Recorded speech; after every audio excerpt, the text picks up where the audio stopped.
Hello, welcome to the AML course for the beginners. So this is module 2. This is for Python. So in this module, we are going to discuss about or we are going to learn Python for AI and ML. So this module is subdivided into 4 parts. The first part, we will be learning about Python basics. In the second part, we will be discussing about data structures in Python.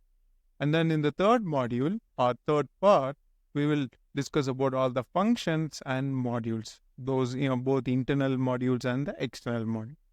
The final part consists of data, how to load, read data.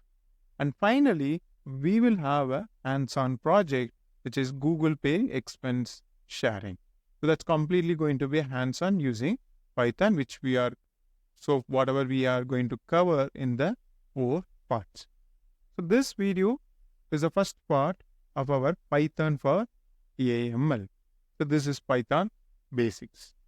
In this part 1, we are going to learn about variables and data types. And then we are going to discuss about some basic operation like print, input, type, and all these things. And then also we will also discuss about the operations like arithmetic operators, conditional operators, logical operators.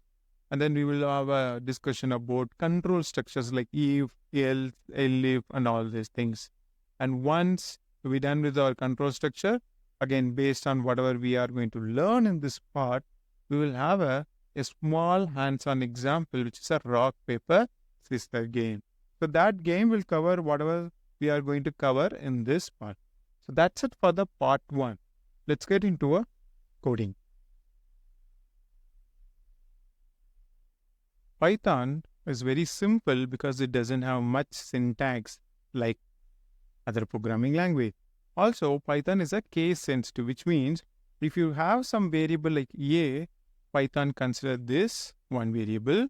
And then if you have another variable like this, capital A, now Python considers these two variables as two different variables because Python is case sensitive, right? So it doesn't understand the uppercase and lowercase, even though we have a same cases like A and uppercase of A, same. And also, when you create variables, let me start with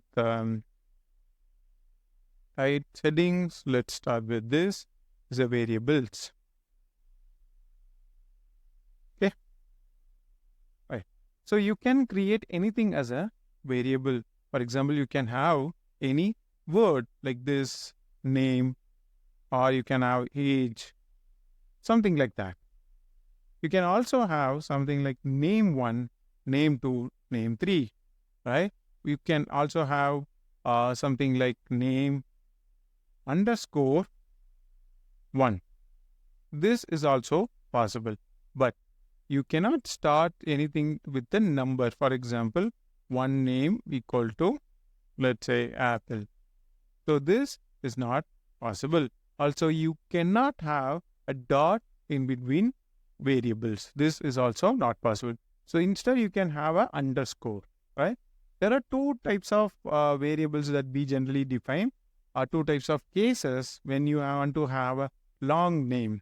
Let's say long name for a variable. Let's say that you want to have something called first name.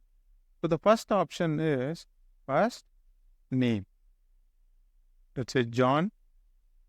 And the second option is first, let's make it this way, last underscore name equal to do.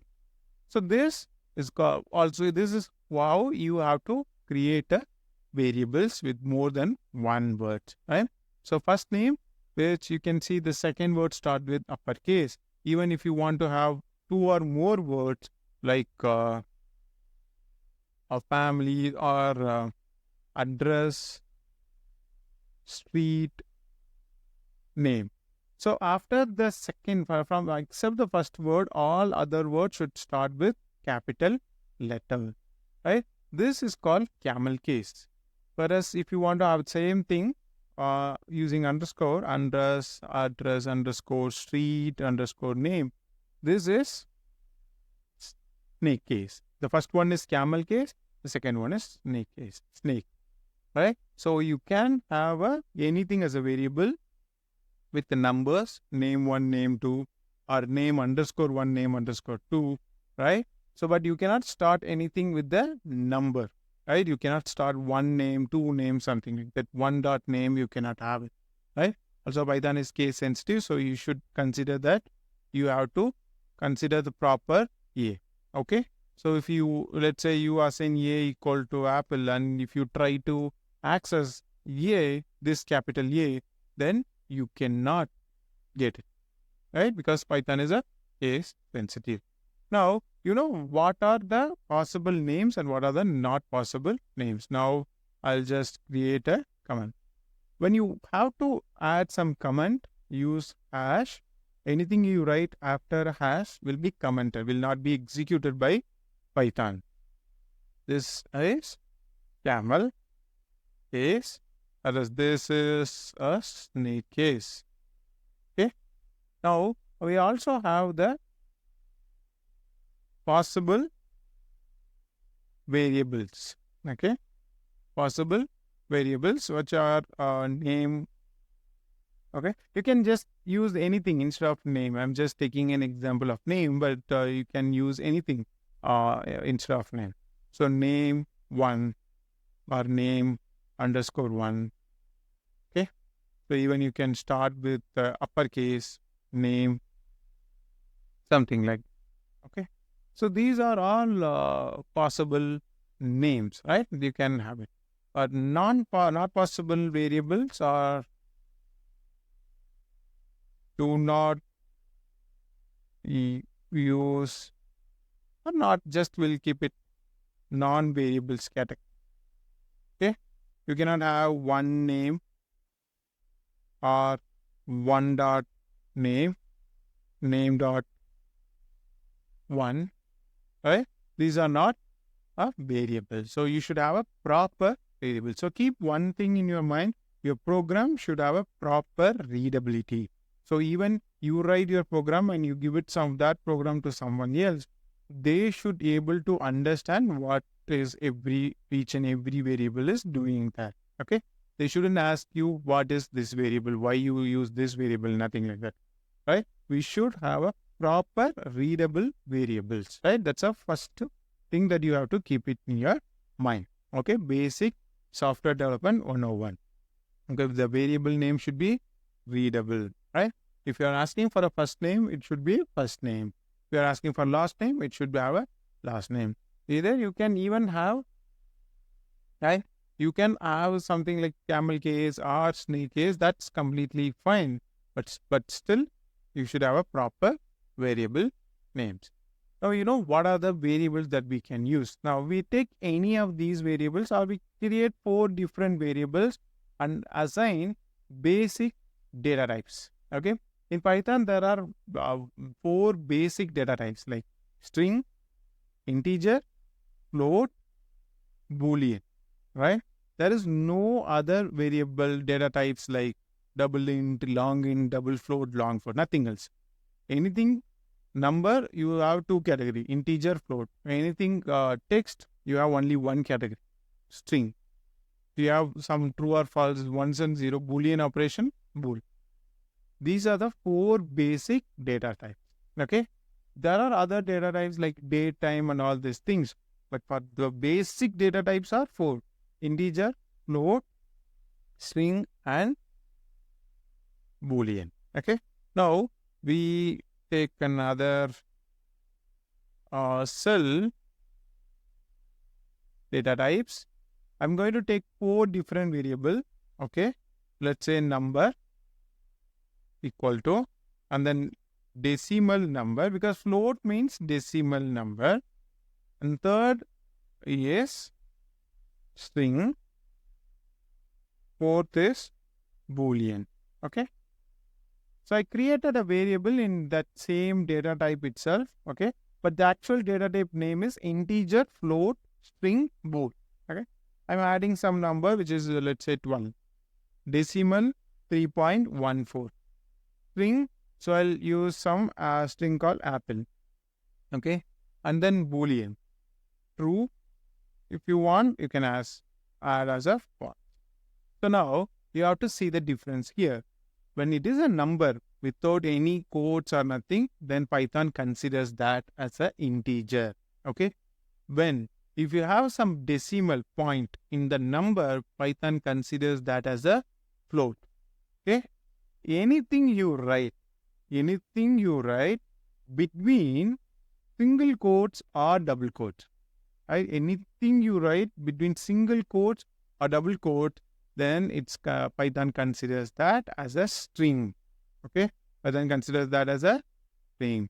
And next, boolean. If your true or false starts with capital case, T and F as a capital case or uppercase, then Python considers that as a boolean. Okay. Now, if you don't make that as a capital case, then Python consider that as some other variable. For example, let's say if you are using this way, then Python looks for some variable called true. It doesn't look that as a boolean word. Instead, it will look for some variable inside. So when you write boolean operation, you have to be very careful. Now shift enter, you execute it now. Now you have to ensure that data type, right? Because we assume that Python will consider 12 as an integer, 3.14 as a decimal, and string apple as a string, whereas a true or false as the boolean. We have to ensure that Python has taken it properly.